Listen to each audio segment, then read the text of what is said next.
যতটা শরীর খারাপ হয় ততটা সাদা সাপ ভাঙে। 16 বছর বয়স, তোর মাসিক শুরু হয়েছে? এই জায়গাতে হাতটা দিস, অন্য কেউ কিছু দেয়? না, ঠিক বলছিস তো? কতটা সাদা সাপ ভাঙছে? অনেকটাই হয়।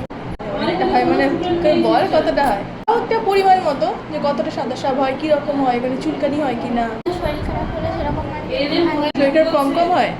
না, ওটা ঠিক টাইমে টাইমে হয়, হ্যাঁ। কিন্তু ওরকমই ভাঙে সাদা সাদা। কিরকম ভাঙে? এই শরীর খারাপ হলে সেরকম হয় ওরকম। যতটা শরীর খারাপ হয় ততটা সাদা সাপ ভাঙে? ততটা না, কিন্তু ওরকম মানে ওরকম হয়। মাথা ঘোরায় না ব্যথা করে? মাথা ঘুরে। ব্যথা করে না? কখন ঘোরে? এটা সবসময় ওরকম হয়। সবসময় মাথা ঘোরে? সবসময় মাথা ঘোরে? ট্রাই করে এরকম হয়। তাহলে প্রেশারটা দেখিয়ে যা। দিকে চোখ দেখে, রক্ত তো ঠিকই আছে। নিচের জায়গা পরিষ্কার রাখবি, ঠিক আছে? যে আন্ডারওয়্যার পরিস, সেটা নর্মাল সুতির আন্ডারওয়্যার পরবি, ঠিক আছে? সেটা 24 ঘন্টা পর পর চেঞ্জ করবি। নাসিকে যে জায়গা আছে সেটা পেচ্ছাপ করার পর শুধু জল দিয়ে ধুবি, সাবান টাবান লাগাবি না, ঠিক আছে? ধুয়ে জায়গাটা যখন শুকিয়ে যাবে তারপরে প্যান্টটা পরবি। নাসিক যখন হবে তখনও জায়গাটা পরিষ্কার রাখবি, ঠিক আছে?